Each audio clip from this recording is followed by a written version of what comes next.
د کاري ګروپ چمتو شوي منظم او هدفمند فعالیتونه یوه داسې وتلې لاره ده چې زده کوونکي له یو بل سره کار کولو ته چمتو کوي ترڅو په دې توګه ملګرتیا جوړه کړي.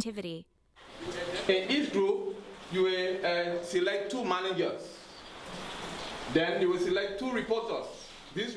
ننداره کړئ چې ښوونکي څرنګه د ګروپي کار تنظیم شوی فعالیت وړاندې کوي. ښوونکي د ګروپ اندازه، د ګروپ د هر غړي رول، هر ګروپ باید پر څه باندې کار وکړي او هغه وروستۍ پایله چې توقع کیږي په وضاحت سره څرګندوي.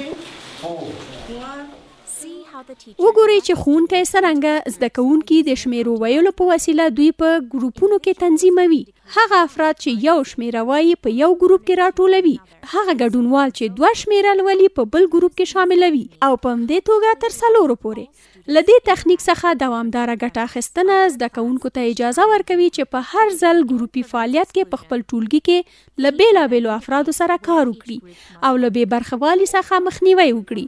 ښوونکی وروسته څرګندوي چې هر ګروپ باید چیرته کار وکړي. د دې لپاره چې لارښوونه تقویت شي، ښوونکی له یو ګروپ سره یوه راهنمایي شوې ننداره وړاندې کوي. ښوونکی بیا په وضاحت سره څرګندوي چې ګروپ باید څه وخت په کار پیل وکړي ترڅو نظم وساتل شي.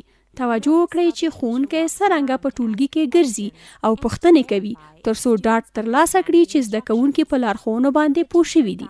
ښوونکی ګروپونه په سمه لاره راهنمایي کوي. د ټولو زده کوونکو ترمنځ د مثبتو اړیکو د پرمختیا لپاره ښوونکی په ګروپي کار باندې ټینګار کوي، کوم چې د سیالۍ پر ځای په همکارۍ باندې چورلي. په یاد وساتئ چې په دې ګروپ کې فضا د رقابت او خصومت نه ده. دا فضا یو داسې چاپیریال دی چې زده کوونکي د بریا د ترلاسه کولو لپاره ګډ کار کوي. کله چې ګروپي کار پای ته ورسیږي نو ښوونکی په څرګنده توګه اعلان کوي او ګروپونه راغواړي چې رامخته شي او خپل لیکل شوي کیسې وړاندې کړي.